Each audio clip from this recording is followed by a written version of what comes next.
empieza el programa que llevamos semanalmente, un programa que se llama Cita Con.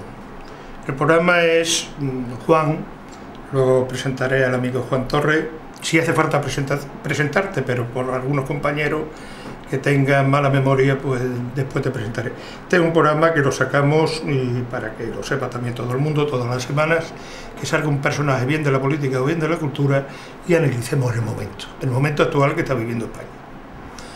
Por lo tanto, Juan, tú eres el segundo. Primero cogimos la cultura, cogimos a Cristina Hoyo.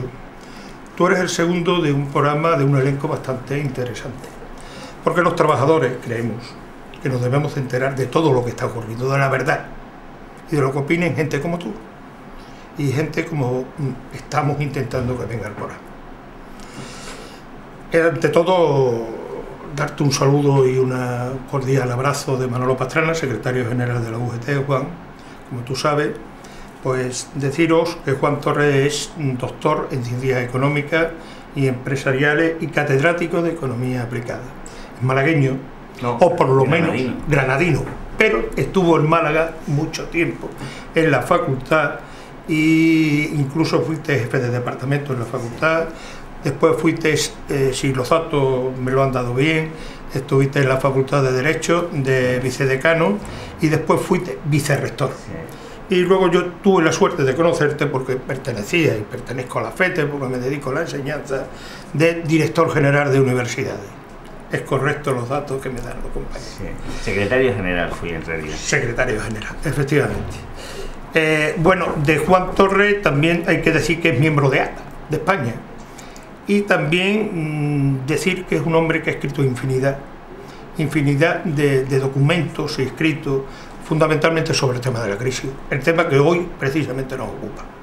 También ha escrito infinidad de libros y hay un libro que yo lo he leído, el cual me impactó, que es La crisis en las hipotecas basura. Fue de los primeros libros que yo leí precisamente de Juan Torres, dado por un compañero, yo creo que es un compañero común, un economista, y me impactó el libro. Tiene un blog. Yo creo que todo el mundo que describe el blog tiene respuesta en ese blog. Por lo tanto, este es el amigo, creo, el compañero, y espero, Juan, que lo tomes como eso, como compañero, que hoy está aquí sentado conmigo en Citacon. Yo quiero empezar por la actualidad. Si la actualidad, no nos podemos olvidar del Comité Federal último del 2 pasado, del 2 de abril, naturalmente, del PSOE, cuando el presidente Zapatero dice que no va a continuar. ¿Qué te parece a ti la situación? Bueno, es empezar por una cosa que lleva mucha tarea contestar, porque se involucran ahí muchas cosas, ¿no? El anuncio del final de una etapa que nació, si yo la tuviera que calificar, diría que nació con una enorme ilusión para la izquierda y que ha terminado con una enorme decepción. Por muchas razones, no solamente porque haya venido una crisis muy fuerte, sino también porque yo creo que se ha podido detectar en este periodo que el gobierno de una sociedad compleja como la de ahora necesita muchas ideas. Y yo creo que Zapatero sobre todo se equivocó en darle una pincelada de personalismo excesivo al gobierno de la nación y de su propio partido. Y finalmente ha hecho que el ataque haya sido contra él injusto, fascista, inhumano, cruel. No puedo, ni nadie puede decir que se lo haya buscado, porque no es esa la cuestión, pero sí creo que es criticable el que un secretario general de un partido socialista, que yo creo que basa su fuerza en el apoyo social, porque no puede basarla en el dinero, en tener banqueros detrás, etcétera, sino en el apoyo de la gente, de los trabajadores, de las trabajadoras, pues se ha renunciado a eso y ha ido a pecho descubierto, como si fuera el jefe de los cartagineses, a enfrentarse con las tropas romanas. Y lo que le ha ocurrido es que ha sufrido una derrota estrepitosa, que claro, no la sufre él, sino las clases trabajadoras, ¿no? Yo creo que es una rendición en toda regla lo que ha ocurrido en estos últimos meses, y tengo un poco la impresión de que también es su propia rendición ante una situación que inevitablemente le superaba, ¿no? Yo siempre cuento que cuando yo participaba, porque ya no participo, en una tertulia en Canal Sur, pues cuando llegó Zapatero al gobierno me decía el que conducía la tertulia, decía, Juan Torres es que se ha enamorado de Zapatero, parece que está enamorado de Zapatero. Pues es verdad, yo defendí mucho, me parecía que había una gran ilusión, un capital de ganas, ¿no? Y luego he tenido que ser muy crítico y desgraciadamente tengo que serlo, y lo hago con dolor, porque yo creo que la inmensa mayoría de la base social del Partido Socialista, de sus votantes, de sus simpatizantes, son gente que vive el mundo y que quiere otro mundo, que quiere otra sociedad, no la que está contribuyendo a crear José Luis Rodríguez Zapatero. Entonces, me he extendido como siempre más de la cuenta. El día 2, pues es el final, a lo mejor, de una etapa, y lo que tenemos que ver es que está por venir, ¿no? No es fácil tampoco saber lo que va a venir, porque de entrada lo más seguro es que se produzca una derrota electoral histórica. Yo también vengo pensando desde hace muchos meses que va a ser, quizá, ojalá me equivoque, mucho mayor de lo que se pueda creer, por una razón, y es que yo lo he escrito eso hace tiempo, y es que es de lógica política. O sea, si la gente ve que el partido al que vota no hace lo que la gente espera que haga el partido al que vota, ¿para qué lo va a votar? Y además, sobre todo, una cosa, o sea, para hacer política de derecha, la gente no es tonta, sabe que lo hacen mejor la gente de derechas. Entonces, claro, eso crea una desafección tremenda.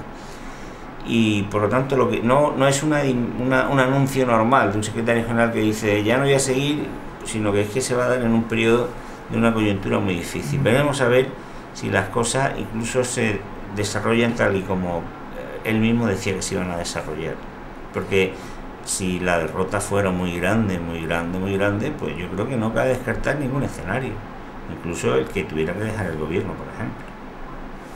Bueno, por hacer, tú sabes que las discusiones políticas son graciosas cuando uno provoca, ¿no? Pero los augurios son, yo creo que tienes mucha razón lo que estás diciendo, creo, honestamente no me gustaría que acertara, pero evidentemente tendremos que decir que sí, que los augurios son malos.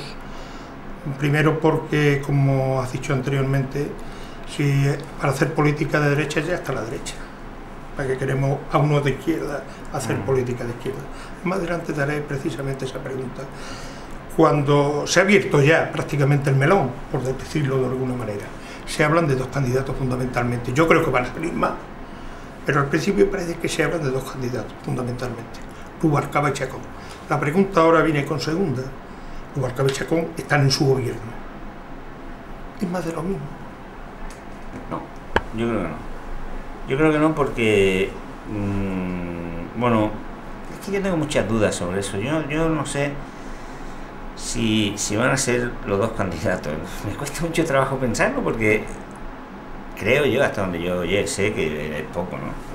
Que, por ejemplo, apoyos, o sea, en la ejecutiva del PSOE, por ejemplo, tienen apoyos comunes, y entonces me cuesta, pensando en algunas personas, me cuesta trabajo ver cómo se iban a dividir en esa situación, ¿no?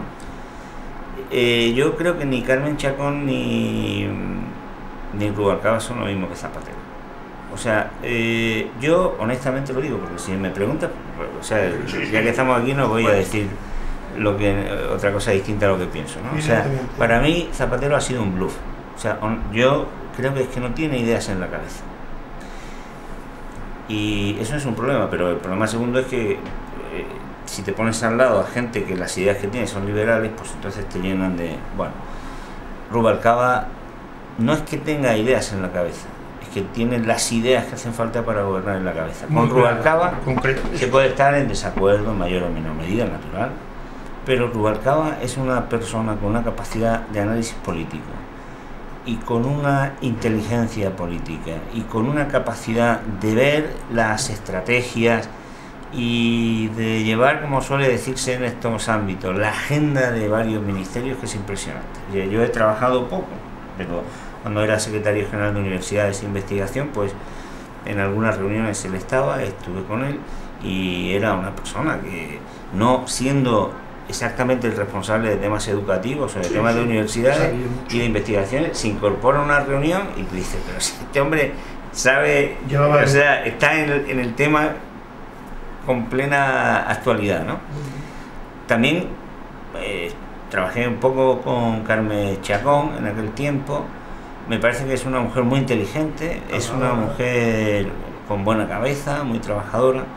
Yo creo que es una generación diferente, un modo de procesar las cosas distintas.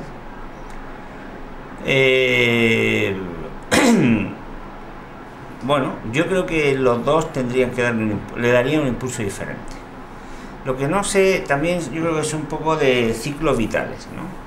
El ciclo vital de Rubalcaba, no sé exactamente si la gente lo percibe como el ciclo vital que necesita tener una persona capaz de lanzar un proyecto a medio plazo, porque el secretario general o el candidato que ahora presente el PSOE a las próximas elecciones, yo creo que no puede presentarse como un candidato que diga, bueno, me voy a presentar de aquí a 2 años a ver si salimos del bache. Es que el bache va a ser tremendo, mira lo de Francia, ¿no?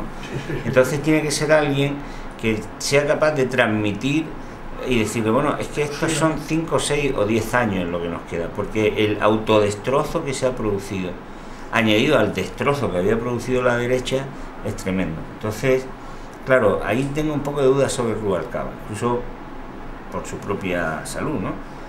Y que espero que sea magnífica, pero vamos, es una persona que ha tenido alguna cosa, ¿no?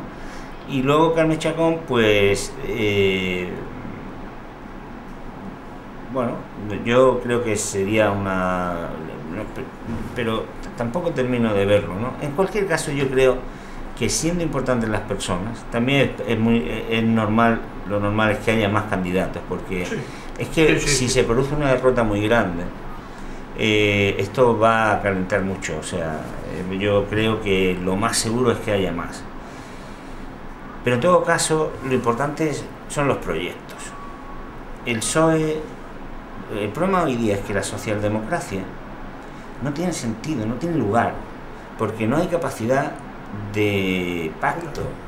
La socialdemocracia ha conseguido avances impresionantes en las sociedades occidentales porque ha sido capaz de forzar unos pactos sociales impresionantes frente al capital, que los que somos ya un poco menos jóvenes recordábamos que es que los sindicatos se sentaban con las patronales y no había más narices que hacer un pacto de rentas.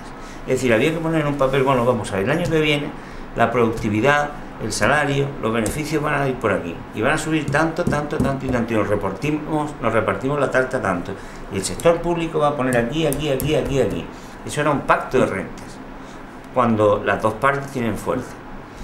Cuando se ha ido perdiendo fuerza, y en gran parte porque la socialdemocracia renunció a empoderarse con la gente, y los otros se han enfurecido y reforzado, pues la socialdemocracia se le cae el suelo, donde pisa no tiene suelo, porque la socialdemocracia es pacto, es capacidad de pacto e inteligencia para conseguir ese tipo de reformas que han hecho un bien impresionante a los trabajadores. Juan, con esto que estás hablando, y perdona que te interrumpa, estamos hablando ya de la crisis de la izquierda.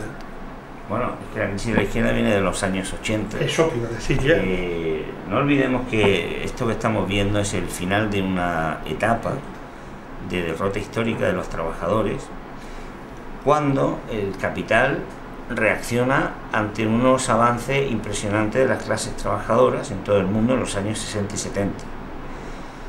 Se reacciona en primer lugar de una manera sangrienta, en África y en América Latina sobre todo, de manera sangrienta. Las políticas liberales que defienden los neoliberales tienen las manos llenas de sangre. Y después, de una manera más tecnócrata, inicialmente se hablaba de la revolución conservadora, luego ya las políticas de ajuste estructural, que fundamentalmente han estado encaminadas a vencer la resistencia de los trabajadores, atacando a los sindicatos. Lo primero que hace Reagan, lo primero que hace Pinochet y lo primero que hacen los dictadores, matar a los sindicalistas y a los representantes políticos de los trabajadores, pero matar a puertas. Y esa es la punta de lanza, romper la resistencia. Y cuando rompes la resistencia es cuando puedes imponer las condiciones. Y esas condiciones se ponen a nivel, digamos, estructural de la economía, con un mercado mucho más desregulados, donde aparentemente, bueno, no aparentemente, se crean condiciones más igualitarias, ¿vale? Pero como los que allí concursan, los que allí acceden son desiguales, pues claro, resulta que dicen, no, es que hay más, como dicen mis amigos neoliberales, ¿no? Dicen, no, es que así, si con los convenios no dejan igualdad a las partes para negociar. Digo, no, claro, si es que eso es lo que van buscando los poderosos siempre, que los igualar a los desiguales, o sea, que los desiguales tengan igualdad de condiciones. Y no hay nada más justo que tratar igual a los desiguales, ¿no? Entonces primero hicieron eso en los mercados, en las políticas y luego en los valores, en la cultura. Y entonces, claro, eso ha hecho que se diera una derrota tremenda. Lo que estamos viviendo es el final de esa etapa de capitalismo sin bridas, sin límites. Lo que hacen es que han llegado a acumular un poder descomunal. Es que Botín tiene televisiones, tiene periódicos, tiene escuelas. Lo primero que tú ves aquí al entrar es la oficina del Banco de Santander. Y claro, es el que manda, y Botín o el otro y el otro, ¿no? Los grandes multimillonarios, ¿no? En Estados Unidos, ayer precisamente leía un trabajo, prácticamente la totalidad de los legisladores forman parte del 1% más rico de la nación, que es el que en los años de Bush se ha apropiado del 75% de la renta. Entonces es muy difícil ahí que los trabajadores tengan respuesta. Y claro, eso significa que la socialdemocracia, si no hace por armarse con los trabajadores, pues no tiene fuerza. Y lo que ha hecho la socialdemocracia, yo creo que torpemente, y el Partido Socialista en España ha sido al revés, creer que teniendo un líder que es muy carismático, ZP, ya con eso vas a tirar adelante. Y se ha demostrado que no, que tú necesitas a la gente detrás. Y la idea, fundamentalmente. Paul Farey, tú sabes, tiene dicho en un artículo que tiene, dice, si los ricos no pagan los impuestos, naturalmente, habrá una revolución necesariamente. Dice él, en una columna suya, del Wall Street Journal. ¿Qué te parece la idea? Bueno, es que esa es la dificultad. Estaba diciendo anteriormente. Sí, pero fíjate, es que a lo mejor ni siquiera pasa eso, porque si no hay impuestos, que eso lo saben los ricos, no hay escuelas, no hay formación, por lo menos no hay formación ni escuelas para la gente que no tiene dinero, claro, los ricos sí, no hay cultura, no hay excelencia en la vida, no hay lecturas. Y entonces la gente no llega a ser libre. Y cuando la gente no es libre no hace las revoluciones. Por eso no les importa no pagar impuestos, porque saben que justamente eso es lo que hace que la gente pierda la posibilidad de reaccionar. Claro, ¿qué ocurre? Que los seres humanos no son tontos. Y los seres humanos llevamos dentro una ansia de libertad, de autonomía, de responder a esas dificultades. ¿Qué ha pasado en África, en el norte de África estos tiempos atrás, estos meses? Se creían que eran incapaces, ¿no?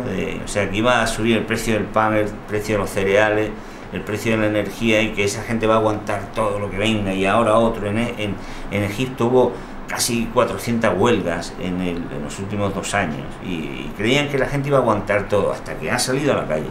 Desde ese punto de vista, aunque sean más revueltas que revoluciones, ¿no? Y por eso esos movimientos son a veces tan primarios, porque lo que van buscando es sobrevivir. Y claro, es que es lo que está pasando. Es que hoy día la gente se despierta por la mañana y lo que busca es sobrevivir, salir adelante.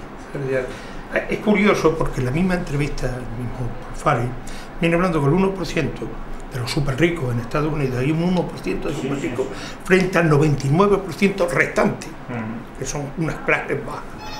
La población de Estados Unidos existe una brecha y la compara con el año de la Gran Depresión, del año 1929. Es cierto, ¿no? Sí. Vamos, completamente cierto. Hoy día si se sigue la brecha entre ricos y pobres en Estados Unidos, se ve que la diferencia ahora es tan grande como en la Gran Depresión. Y es que esa es la demostración de que el origen último de la crisis financiera es la desigualdad. Es que es verdad que en la superficie pues ha habido libertad de movimiento de capital, que se ha permitido que los bancos hagan lo que quieran, pero ¿por qué ha sido tan peligrosa esa ingeniería financiera y la especulación financiera?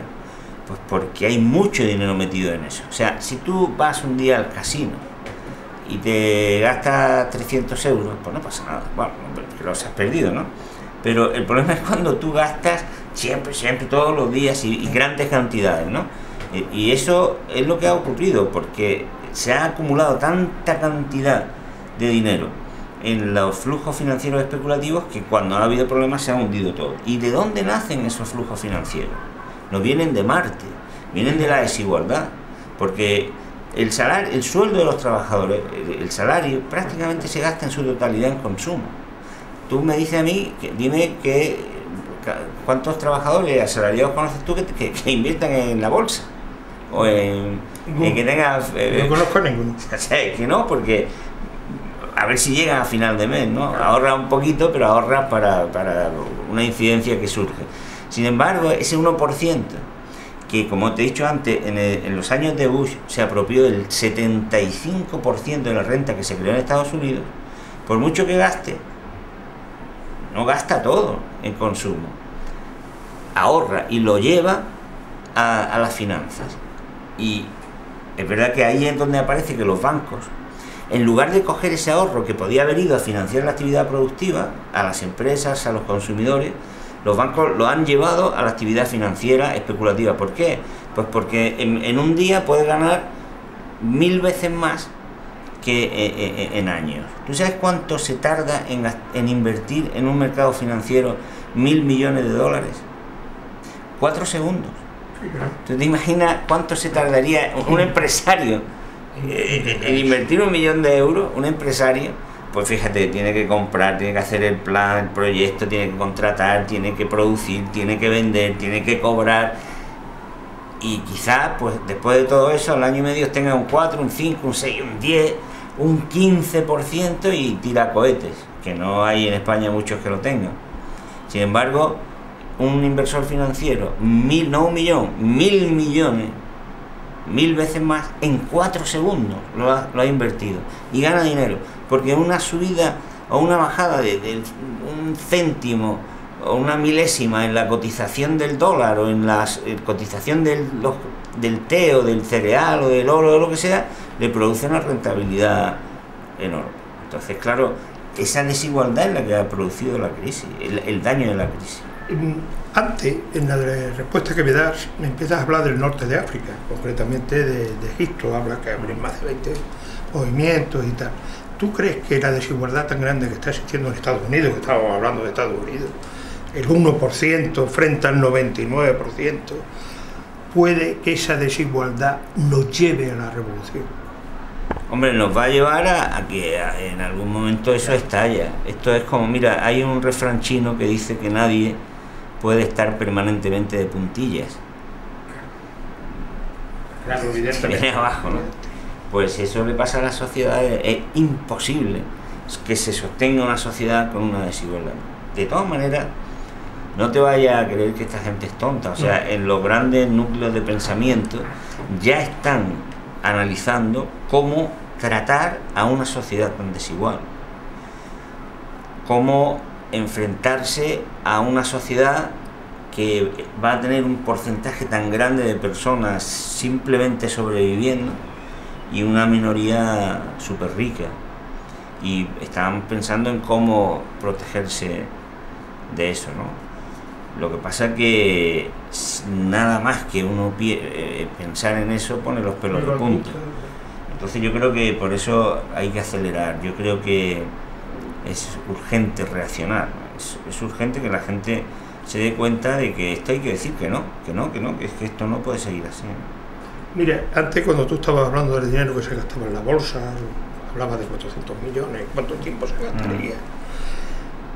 hablaba, leyendo yo para hacerte la entrevista, decía que el 20% de los fondos de pensiones de los americanos, de los estadounidenses, aproximadamente 10.000 billones de dólares, se han esfumado en Wall Street. Sí, es que eso es una... ¿Cuánto tal? Tú te vas, a ti te dan... Tú sabes que allí funcionan los fondos de pensiones. Claro, eso es un casino, es que eso se come. Si estamos hablando, de hecho, en 1.000 millones de euros en un segundo. Claro, el que va al casino no todo el mundo gana. O sea, eso es una maquinaria de ganar y perder. Eso es un proceso de autodestrucción. Y que necesita, claro, necesita crear más. ¿Por qué los bancos se han metido en la ingeniería financiera? Eso es como el alcohólico, que cada vez necesita beber más. Y entonces eso le pasa a los bancos y eso le pasa a las finanzas, que como es un proceso que destruye tanto, pues para metabolizar necesita que esté inyectando continuamente liquidez, que esté entrando recursos. Y por eso es como si fuera, digámoslo así, como una bomba, ¿no?, de absorción que saca los recursos de la actividad productiva y lo lleva a las finanzas, ¿no? Por eso es tan peligroso.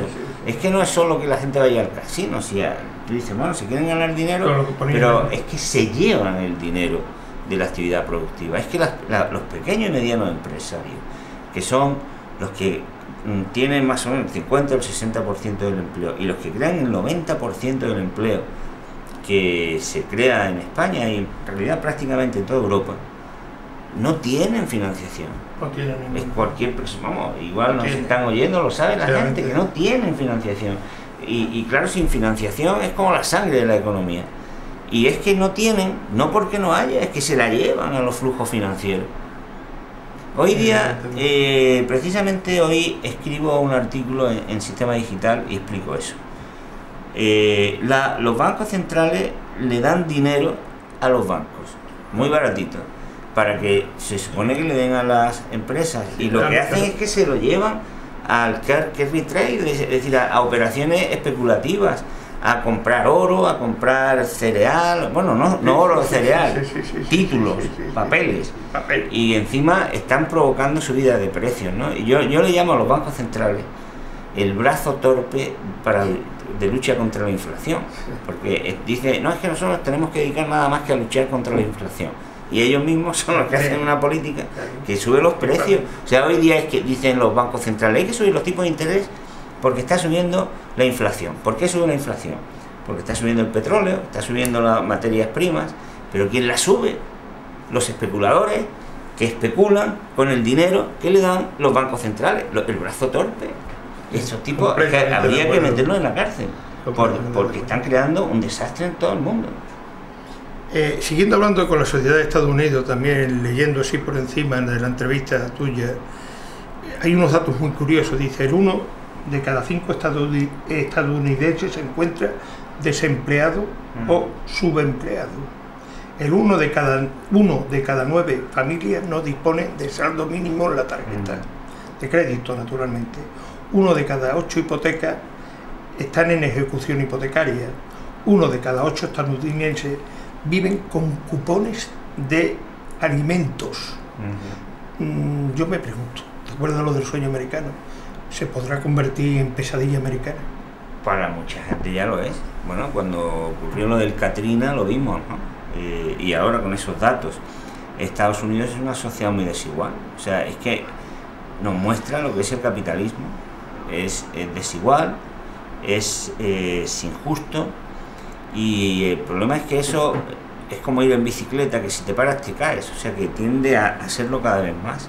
Sí, porque de hecho ha estado aumentando constantemente, ¿no? Sí, completamente de acuerdo. Las dos agencias, no podíamos olvidarnos cuando terminamos Estados Unidos lo que nos dan en todos los bancos, la Moody's y la Standard & Poor's. Yo he pensado, no sé, a lo mejor me estoy equivocando, crear una agencia, pero que fuera una agencia estatal, en vez de agencias privadas que van a su bola. Bueno, yo es que sobre las agencias de calificación yo tengo una idea más modesta posiblemente. Vamos a ver, si yo aquí como funcionario, como profesor, pues maltrato a mis alumnos, no vengo a los exámenes, no doy clases, en fin, si hago perrerías, pues a mí me caería alguna responsabilidad, ¿no? Si tú ahora sales a la calle y coges un palo y le pegas un palo en la cabeza a uno, o rompes el cristal de un coche, viene un policía y te hace algo, tú vas mañana al juzgado, ¿no? Y las agencias de calificación, sin embargo, cometen crímenes, delitos y no les pasa nada. Estafan y no les pasa nada. Engañan a la gente y no les pasa nada. Provocan un problema en todo el planeta y no les pasa nada. Yo es que creo que hay que empezar a hablar de crímenes económicos. Es que los crímenes no es solamente coger una pistola y matar a otro, es que un crimen es un daño hecho a propósito a la gente, que repercute en su bienestar, en su patrimonio, en su felicidad, en su condición de vida. Y esta gente lo ha hecho, ha engañado, ha provocado una crisis financiera, una crisis de un daño enorme en la gente, conscientemente, porque lo sabemos, consciente y verdaderamente demostrado, se ha demostrado en la Comisión de Investigación de Estados Unidos, que han engañado a la gente.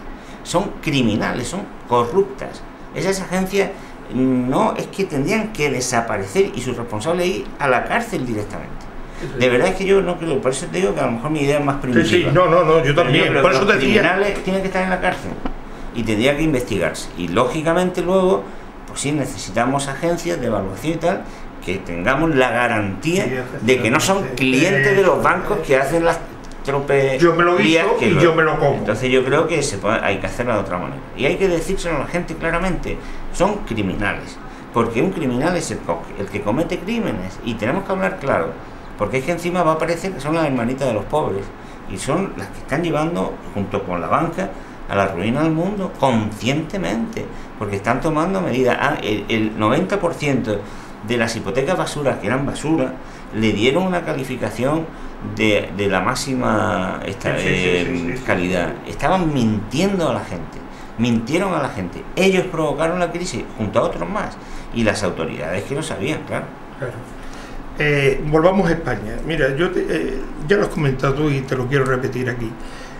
No sé si te acordarás, hace muy poco Zapatero, Teresa de la Vega, cuando estaba vicepresidenta, ahora Elena Salgado, habla de que el Banco de España ha tenido una conducta ejemplar, apoyando a los bancos en crisis en España, evitando problemas, y gracias a nuestros bancos y a nuestras cajas, pues tenemos más solvencia. Y ellos hablan de una situación patrimonial mejor. A mí, yo cuando leo esto, de verdad, me da mucho miedo, porque cada vez hay más hambre en España. Y ellos hablan de una situación financiera buena en España. Cuando hay más paro, cuando hay más pobreza, cuando hay más desigualdad. Esto me quiero referir a lo que tú estabas diciendo antes de los bancos. De los bancos, concretamente de los bancos centrales y del mismo gobierno. Y de la decepción que te produjo Zapatero cuando llegó al poder. Mira, yo soy un modestísimo científico social. O sea, yo trato de ver la realidad y saco algunas conclusiones modestas.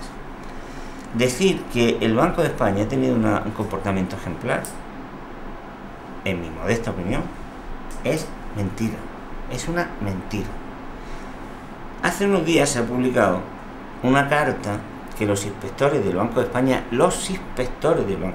no un grupo de economistas radicales, los inspectores del Banco de España mandaron al ministro de Economía, Pedro Solbes, y le denunciaban la actitud pasiva del gobernador Jaime Caruana, que había nombrado el PP, frente a los problemas que se estaban acumulando en el sistema financiero español y que podían dar lugar a graves dificultades. No tengo la carta delante y no la puedo reproducir literalmente, pero cualquiera que vaya en Google la pone y la lee.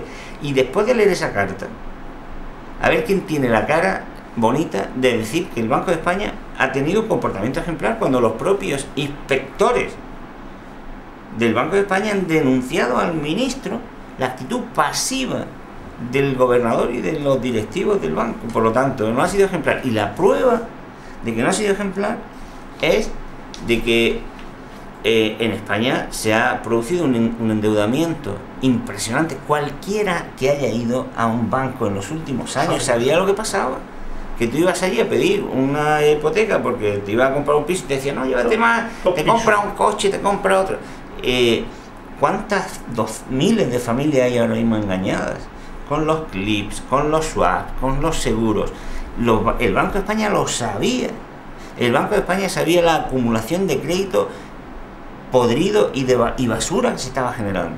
Lo sabía perfectamente, lo dicen los propios inspectores del Banco de España. Han permitido que ocurra esto.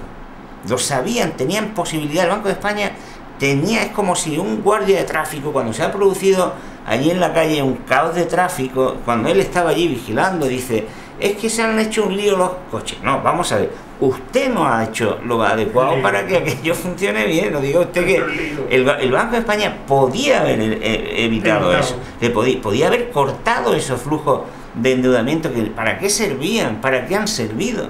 Para enriquecer al... Bueno, no voy a dar nombres, todo el mundo los conoce. No, yo te lo tenía aquí puesto. Hablando precisamente del que el Banco de España, precisamente te iba a hacer la pregunta, ¿no ha favorecido a los grandes empresarios o a la gran banca, ya sea entre comillas, la que tú pusiste de ejemplo, que está entrando por las puertas de la facultad, el Banco de Santander, Botín concretamente? Bueno, es que... Vamos a ver, mira.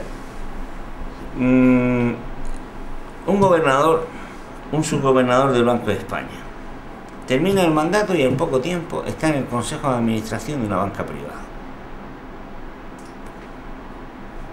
A mí eso no me choca. O sea, quiero decir, no me parece normal. Yo creo que eso no es lógico, ¿no?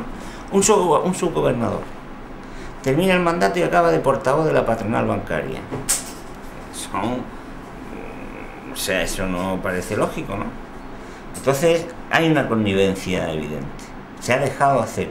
Yo no lo sé. Hoy, en el artículo escrito hoy, yo no sé si es porque son torpes, que es lo que dice Stiglitz. Dice, no, es que como no leen nada más que lo que les da la razón, claro, si tú lees solo lo que te da la razón, si tú lees solo lo que piensa como tú no contrastas. Dice Stiglitz, ¿no? Dice, es que los banqueros centrales solo leen en su último libro. No dicen nada más que...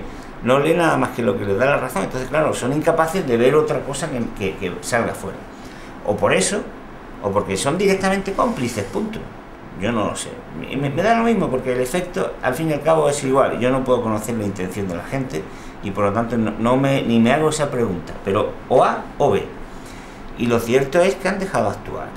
Y que al amparo de esas políticas que ha dejado hacer el banco y de ese endeudamiento tremendo que el Banco de España ha generado, esa acumulación de riesgos en la banca, porque el Banco de España tenía que haber evitado la acumulación de riesgos que se estaban dando.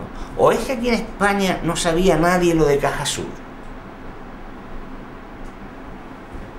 ¿O es que el Banco de España no sabía lo que estaba pasando en Castilla-La Mancha?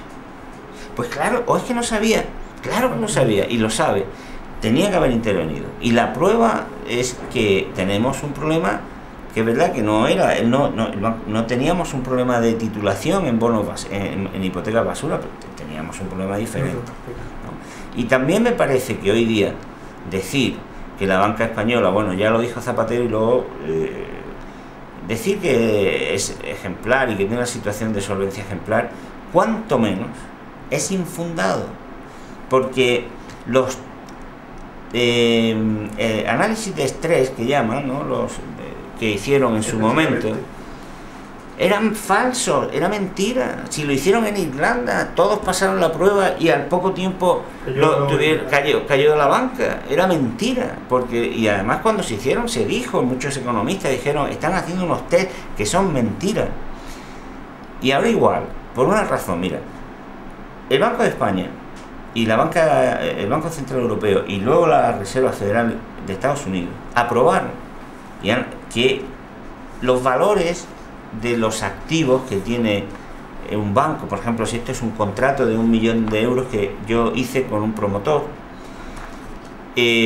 cuando yo firmé el contrato, pues en mi balance, explicado de una manera muy simple, pues yo anoté que aquí había 1 millón de euros, porque era lo que yo iba a cobrar, ¿no? Si este tipo va y se pierde, se ha ido al Caribe y no ha hecho nada, y yo no voy a recobrar ni un solo euro de este contrato, lógicamente yo no debo seguir valorando este contrato en mi balance como 1 millón de euros, ¿por qué no? Bueno, pues tendría que ponerlo al valor de mercado, al valor de ahora. El Banco Central Europeo, en España también y en Estados Unidos, aprobaron que la banca siga valorando este contrato a su precio de adquisición y no al de ahora. Luego entonces los balances de los bancos son falsos, no reflejan la realidad. Por lo menos no sabemos la verdad. No sabemos, porque es verdad que, vamos, quiero decir, sí se puede saber, ¿no? Pero no ha aflorado. Que el Banco de España puso más reservas y más, digamos, prevenciones que otros bancos, pues sí. Hombre, es que en los años 80 nos costó 2 billones y pico la crisis bancaria. Es que ya aquí la banca de aquí tiene tela especial. Entre las cosas tiene tela especial porque viene del franquismo, de un régimen que era no solamente un régimen políticamente represor, sino que era, sobre todo el franquismo, era un régimen concebido para que las clases adineradas, las clases terratenientes, los financieros gobernaran el país, y esa herencia la tenemos todavía, y el poder que hoy día tiene la banca. El otro día no recuerdo bien exactamente quién era, un analista, no me acuerdo bien, decía que haya en el mundo un país en donde el poder económico tenga más presencia en el poder político, más influencia política que España, y decía, quizá Corea del Sur. Y eso es la herencia del franquismo, que no nos hemos quitado, no ya las cosas de la derecha carca, que tampoco, sino el poder político que tiene el poder financiero. Juan, tenemos que hablar también de Grecia, evidentemente, de Irlanda, evidentemente, países todos socialdemócratas, Portugal últimamente, país socialdemócrata, la crisis en estos 3 países. Decía Rubalcaba hace muy poco, lo estuve yo leyendo en El País, me supongo que tú también, que nosotros éramos el gran muro de contención, lo que hablábamos antes del Banco Central, de la fortaleza que tenemos y todo. ¿Realmente somos ese muro que dice Rubalcaba ante la crisis? Yo creo que es que hay que tener en cuenta que han sido experiencias muy diferentes, ¿no? Sí. Lo que ha ocurrido en cada país, pero tienen un punto en común, y es que todos estos países se han ido aplicando en los últimos años unas políticas neoliberales que sobre todo se caracterizan porque destruyen tejido productivo. Tú que eres sindicalista lo sabes, los trabajadores que me están viendo, la mejor manera de saber, a mí cuando me preguntan, a mis alumnos doy charlas de ver lo que es el neoliberalismo, es decir, pensemos en la industria que tenemos hoy y la que teníamos hace 20 o 25 años, en la agricultura que tenemos hoy y la que teníamos antes, y no es solo porque haya más productividad y entonces haya menos empleo allí, es que ha desaparecido tejido productivo, la capacidad de crear riqueza, ¿no? Entonces, en todos estos países lo que ha ocurrido ha sido que las políticas neoliberales que está haciendo la Unión Europea han disminuido la capacidad de crear riqueza, de crear ingresos. Y si una economía no genera ingresos, está cada vez pues con un cuerpo que se está quedando sin aire, se está oxidando, ¿no? Y eso le lleva más deuda. Da muy buen resultado a las empresas que se colocan allí para tener pies en varios sitios, pero no crea economía, no crea riqueza endógena, ¿no?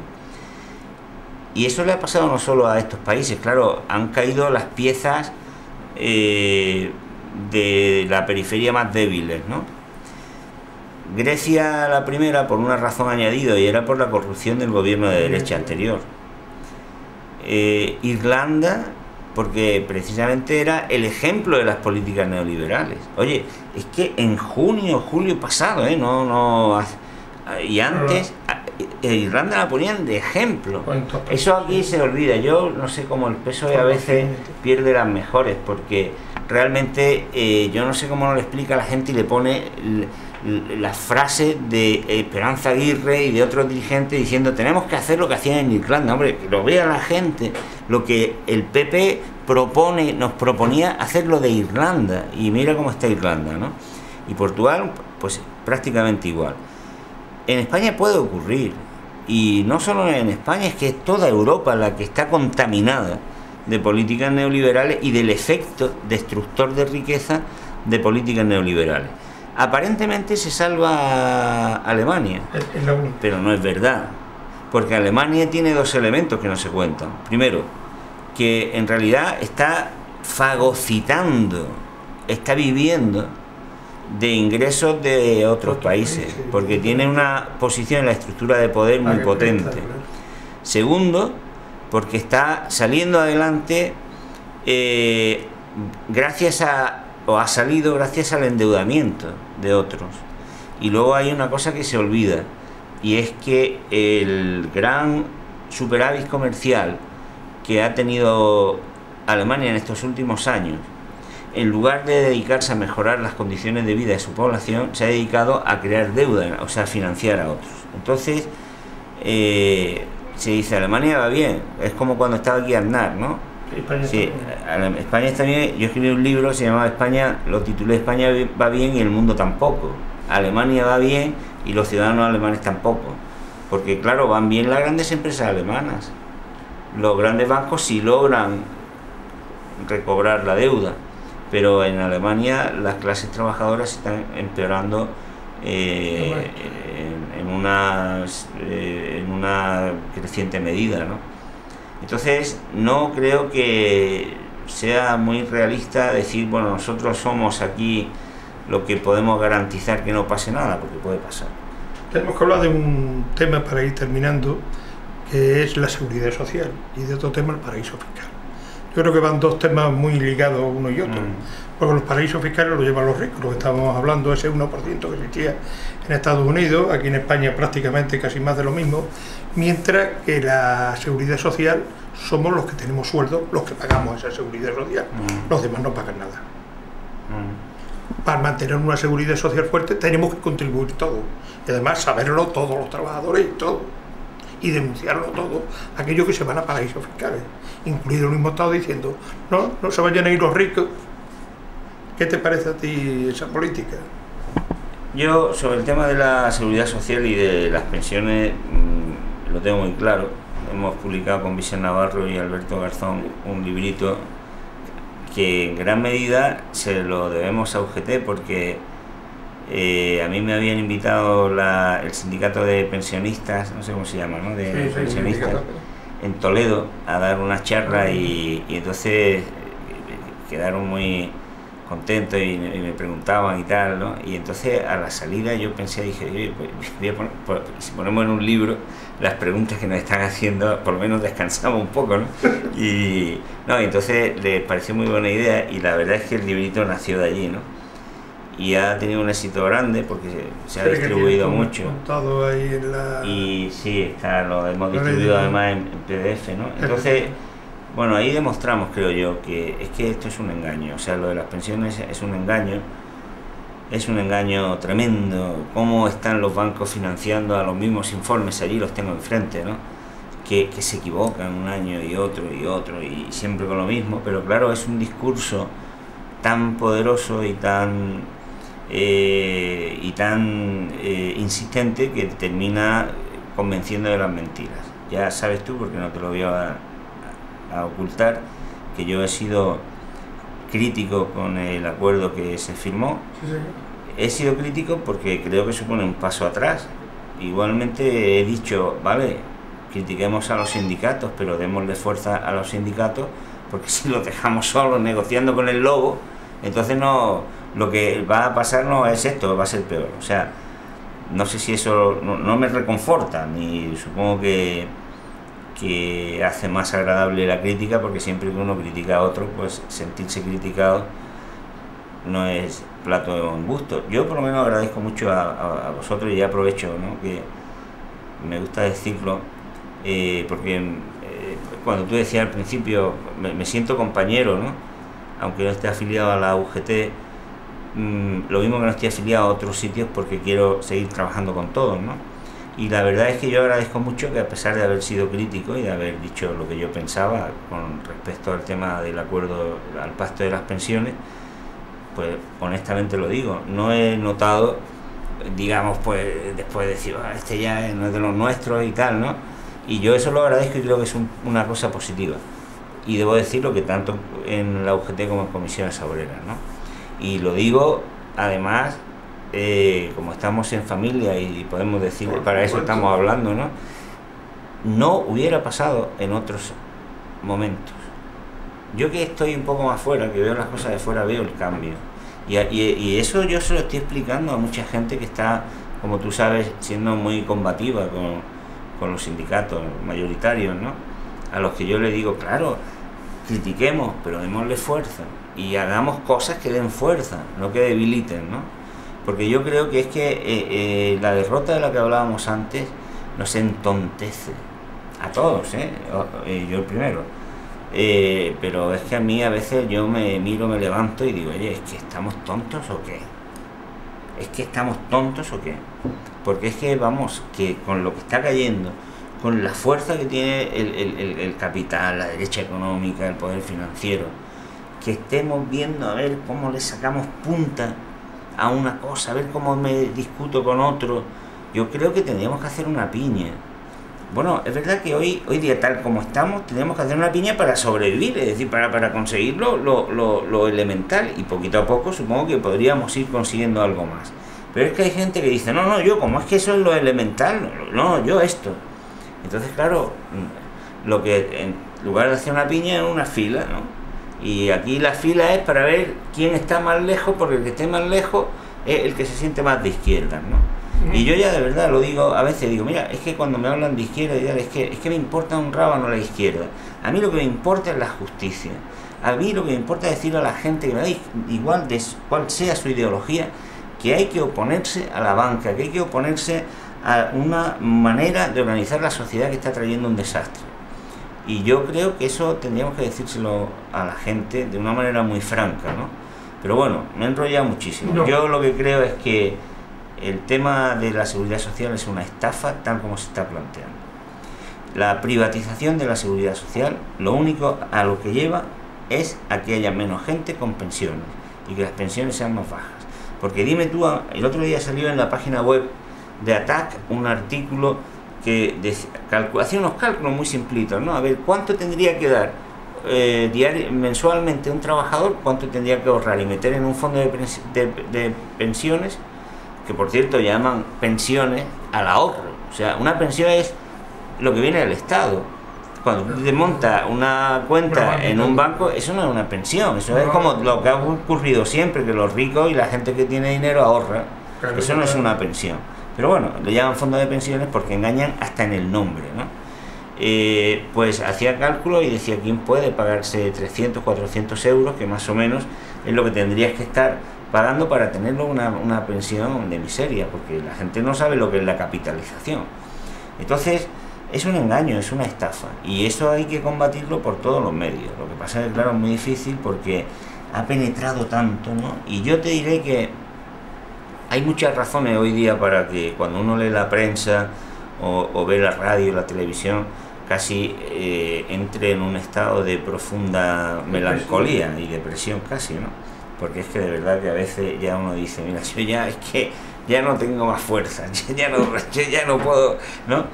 Y bueno, si hay algo que me produce particularmente es el tema de las pensiones. Porque es tanta mentira. Es tanta mentira la que están dando. Son tantos argumentos tan falsos, cuando en realidad lo único que están proponiendo es decir, oiga, que en lugar de que tenga el dinero el Estado, que lo quiero tener yo, dígalo usted claro a la sociedad, pero no inventes ese tipo de argumentos que son falsos, que se han demostrado una vez y otra que no resisten, ¿no? Pero claro, ahí tienen, con economistas, con académicos, con periodistas, y se crea ya la idea pues de que esto no se puede sostener, y lo vienen diciendo así, y la gente pues claro, de tanto decírtelo, te lo crees. Y claro, es tremendo, es tremendo. Yo creo que de verdad ahí vale la pena, porque hombre, es una cuestión muy importante, porque es que además los fondos privados que están en torno a las pensiones son uno de los grandes elementos de desestabilización de la economía mundial, y además es que no repercuten en bienestar. O sea que es que realmente, si todavía se pudiera decir que los fondos privados pues resuelven algún problema, pero es que no lo resuelven. Por lo tanto, yo creo que es una batalla que hay que dar, que a veces cuesta trabajo, porque uno dice, ya no sabes cómo decir las cosas, ¿no? Cuando a veces incluso en la propia izquierda pues se pierde hasta el discurso y no se lee y se siguen las ideas. Cuando uno ve pues que han estado de jefes de la oficina económica de Zapatero, gente que como Taguas, que propone la plena privatización del sistema, dice, bueno, si es que están infiltrados, si es que estos son enanos que, vamos, en el mejor, un poco por hablar, que se me han infiltrado, ¿no? Y entonces, esa capacidad de crear esa idea es terrible y tenemos que combatir, ¿no? Porque sin ideas la gente no avanza, ¿no? Aunque ya lo habías dicho anteriormente, o yo te lo había ido, que muchos dicen que la izquierda le estamos haciendo el juego, o le estamos haciendo el papel que tenía que hacer la derecha. Y cuando llegue la derecha al poder, se encuentre gran trabajo hecho. Bueno, ahí yo creo que hay como tres cosas que hay que tener en cuenta. En primer lugar, confundir o sea, hay que ver los matices, ¿no? Creer que las cosas son blanco y negro, yo creo que es una pena, porque al final es una discapacidad, vamos. O sea, te impide ver las cosas, ¿no? Lo hemos visto en Cataluña, cómo ha llegado la derecha catalana y en días se ha echado abajo, ha empezado a hacer recortes impresionantes, ¿no? En la sanidad, en la educación, y va a seguir, ¿no? Lo vemos en Valencia, en Madrid, las políticas que se hacen y los resultados sobre el bienestar son muy diferentes a los de Andalucía, que podríamos criticar o podríamos hablar de Andalucía, pero es evidente que las políticas son distintas, ¿no? Entonces, en primer lugar, hay que distinguir, ¿no? Luego, en segundo lugar, yo creo que hay que, en fin, constatar pues que hay etapas en las que la izquierda llega al gobierno y hace unas políticas que uno dice, pero bueno, si estas no son las políticas, no era el contrato que yo firmé contigo en las elecciones, ¿no? Yo no era esto lo que... No solo cuando se produce un impacto, una incidencia tan grande como la crisis, ¿no? Porque igual sin crisis un partido de izquierda llega al gobierno y hace otras cosas, ¿no? Parece que hay un economista francés, Gerald Colm, que decía que parece que la izquierda cuando llega al gobierno tiene nada más que dos alternativas: fracasar o traicionar. A ver si algún día fuéramos capaces de salir de ahí, ¿no? Pero es que hay un tercer elemento que yo creo que es la clave para entender eso, ¿no? ¿Por qué? Y eso es algo sobre lo que tenemos que hablar. Mira, una vez le preguntaron a Frei Beto, que era Fray León Cura, amigo y asesor y ministro que fue con Lula, le dijeron, hombre, ¿y ustedes cómo es que hicieron unas políticas tan conservadoras cuando llegaron al poder? Con lo que se esperaba de ustedes. Y le dijo, ay amigo, usted está equivocado. Nosotros no llegamos al poder, llegamos al gobierno, ¿vale? Esa es la clave. Hay otra anécdota que me parece que fue con Roosevelt, que tuvo una entrevista con los sindicalistas y después de 2 horas ellos le estaban pidiendo algo y estaban tratando de convencerlo, él no lo veía claro, se resistía, hasta que ya a las 2 horas y pico le dice a los sindicalistas, mira, ¿sabéis una cosa? Me habéis convencido, lleváis razón, me habéis convencido, creo que es verdad, lleváis razón, eso es lo que había que hacer, así que ahora iros a la calle y obligarme a hacerlo. Claro. Esa es la clave, claro, es decir, que es que tú estás en el gobierno, y estás en el gobierno, pero igual no tienes el poder, y la torpeza grande de la izquierda, sobre todo de la izquierda socialdemócrata, o en general de la izquierda, el error del libro, por ejemplo, a José Luis Rodríguez Zapatero, en gran medida también de Felipe González, creo que en menor medida, es no entender que tú vas a llegar a un sitio donde tendrás el gobierno, pero no vas a tener el poder. Y pensar que el poder te lo va a dar el país, que te lo va a dar Botín porque sale un día y dice Zapatero lo está haciendo bien, que siga hasta el 2012. No, el poder del que tú puedes disponer para cambiar las cosas es el de la gente. Y si renuncias a ese, y si no lo potencias, estás perdido. Y eso es lo que le ha pasado al Partido Socialista y concretamente a Zapatero, que ha renunciado a eso. Ha renunciado al poder de la gente. Sí. Ha generado desafección de la gente.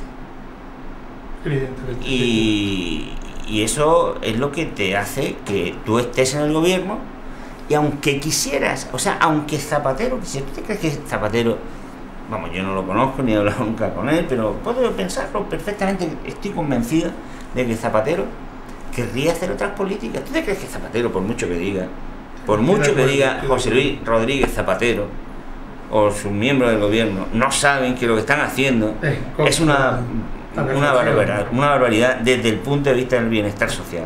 Entre otras cosas lo saben porque es contrario a lo que ellos habían puesto en el programa electoral y de gobierno. O sea, eso es evidente. ¿Tú te crees que lo puede hacer porque quiere? O sea, que no lo hace porque quiere o porque no puede. No puede, claro. Entonces la clave es esa. Si tú quieres transformar la sociedad y tú quieres no dejarte avasallar por los que tienen el poder, tienes que ir con el poder. El poder de la gente, el poder de la sociedad. Ahora, claro, así que eso hay que saber usarlo. Y Zapatero lo sabía. Cuando llegó, ni siquiera había tomado posesión y ya sacó las tropas de Irak. ¿Por qué?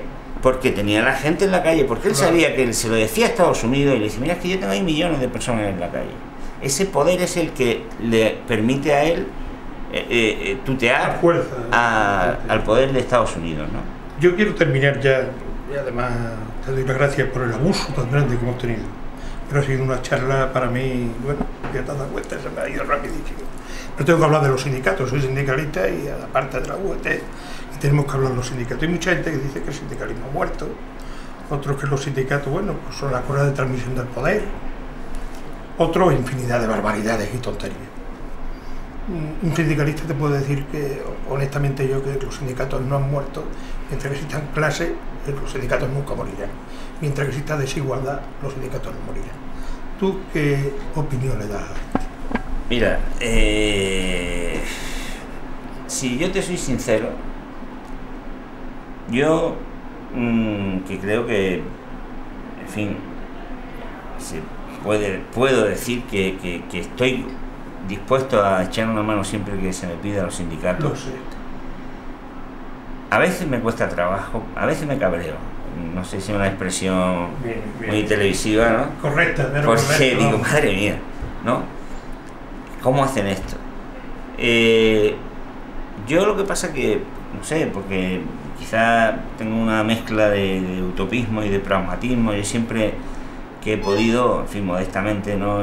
Pues eso, he sido vicedecano, director de departamento, decano, vicepresidente. Porque yo creo, digo, si yo le digo a la gente que quiero cambiar el mundo de punta a cabo, tendré que hacer algo yo.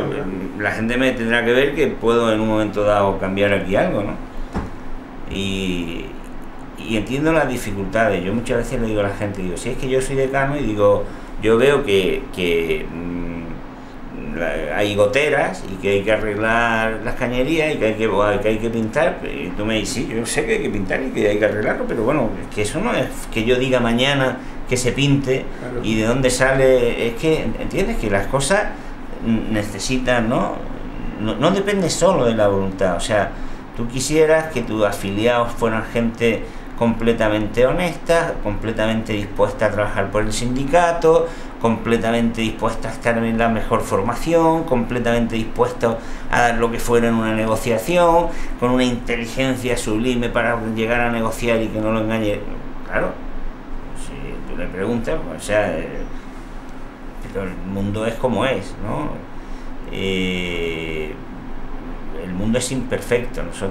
Yo trabajo en un grupo de profesores universitarios que trabajamos en temas de estudio de la paz y trabajamos en torno a un concepto que es la paz imperfecta. La verdad es que yo no trabajo mucho. Si me esté oyendo ahora mi amigo Paco Muñoz dirá, tienes que dedicarte más a eso, pero bueno, le sigo, ¿no? Y entonces ese concepto de paz imperfecta a mí me parece muy importante, ¿no? Porque a veces es que la vida no es como tú quieres, y yo creo que eso lo tenemos que entender. Entonces yo critico a los sindicatos, como tú bien sabes, porque lo hago, y lo digo, y me meto a menudo, como lo hago con el PSOE, o como lo hago con Izquierda Unida, o como lo hago con la CGT, o con las ONG, pero al mismo tiempo me siento hermano, es decir, lo hago fraternalmente. A veces se me va la boca, también lo reconozco, porque es verdad que a veces soy impulsivo y apasionado, ¿no? Pero yo tengo que hacer la crítica de la mano, es decir, yo tengo que hacer la crítica pero no hundirte, porque entonces estoy creando las condiciones para que mañana te vuelva a pasar. Hombre, lo que yo sí creo es que los sindicatos tendréis que hacer un esfuerzo, porque tú has dicho antes una cosa, tú dices, los sindicatos no desaparecerán nunca.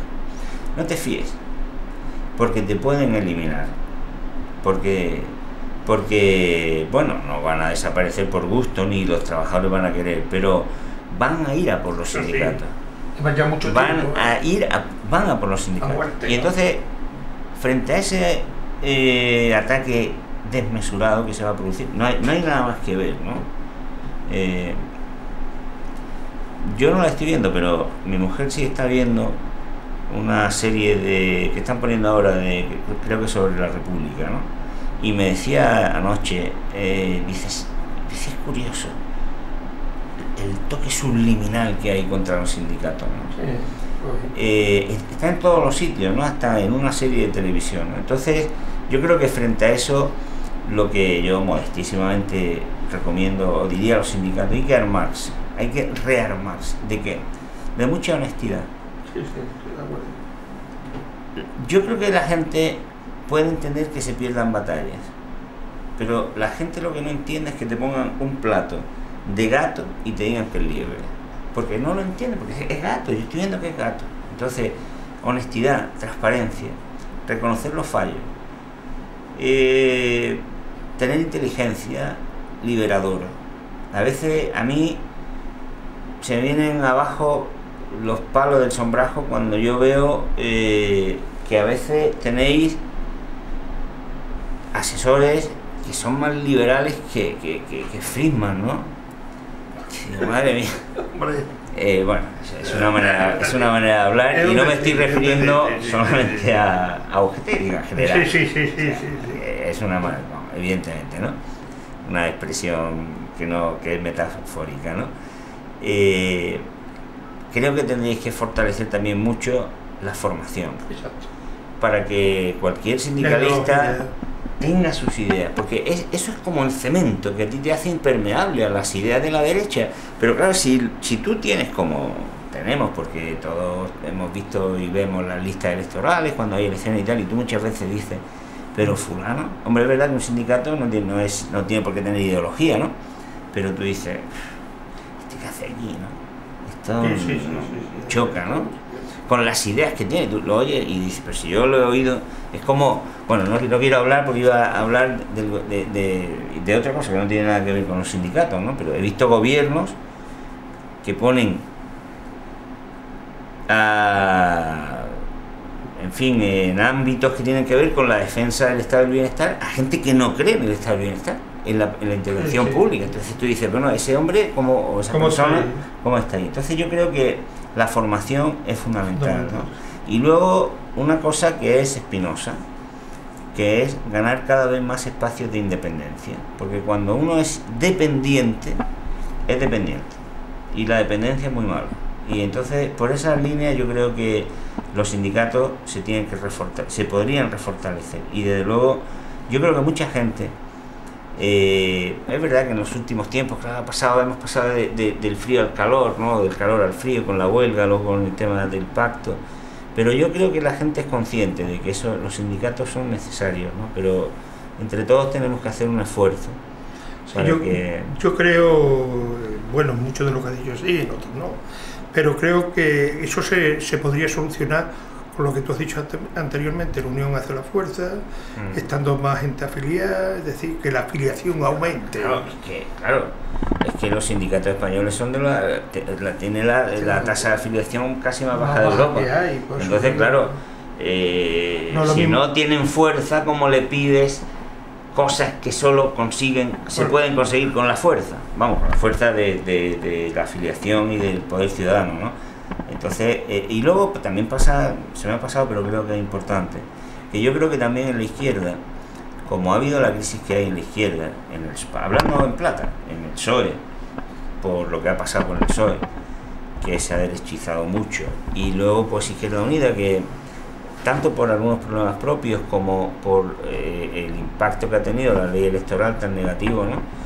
Pues claro, mucha gente de izquierda se queda sin referencias políticas, ¿no? Y entonces recurre a los sindicatos para que los sindicatos logren el avance político, que no es tarea de los sindicatos. Yo a veces digo, porque en esta etapa última yo estoy ahí como a dos bandas, vamos, me dan por todos los sitios, ¿no? Pero por otro lado también supongo que eso es inevitable, ¿no? Pero yo a veces les digo, cuando criticaba a los pactos, digo, pero vamos a ver, si es que los sindicatos están para perder batallas, o sea, el sindicato, estaría bueno que en pleno capitalismo, en la fase más dura del capitalismo en el que estamos, el sindicato además siempre lo hemos dicho, no es una organización defensiva, o sea, es un parapeto para que no te avasallen, ¿no? Pero el sindicato no es el que hace los avances políticos, y yo creo que se está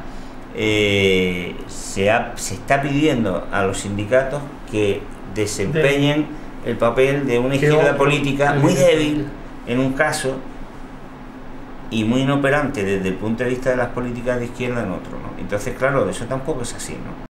Juan, creo que en eso precisamente vamos a terminar, porque tenemos que hablar más adelante en una revista. Te voy a pedir un artículo donde van a escribir distinta gente que tú conoces y son amigos tuyos sobre la crisis de la izquierda. Una revista digital que tenemos la VT también. ¿Qué está pasando con esto? ¿Qué está pasando con esa crisis? Te quiero dejar ahí. Bueno, ante todo darle las gracias a Juan, porque Juan, aparte de todo, como habéis visto, es compañero, aunque como él dice no tiene militancia, pero ante todo... No tengo afiliación. Militancia sí, perdón. Pero creo que es un hombre que es trabajador de la enseñanza, y eso es muy importante, Juan. Y esa es la militancia, y eso es todo. Tener el concepto de trabajador de, y tú lo tienes. Juan, ha sido un placer volver a decirte otra vez en nombre de la UGT, muchísimas gracias. Ha sido un placer y hasta dentro de muy poco. Pues nada, muchas gracias a vosotros. Gracias.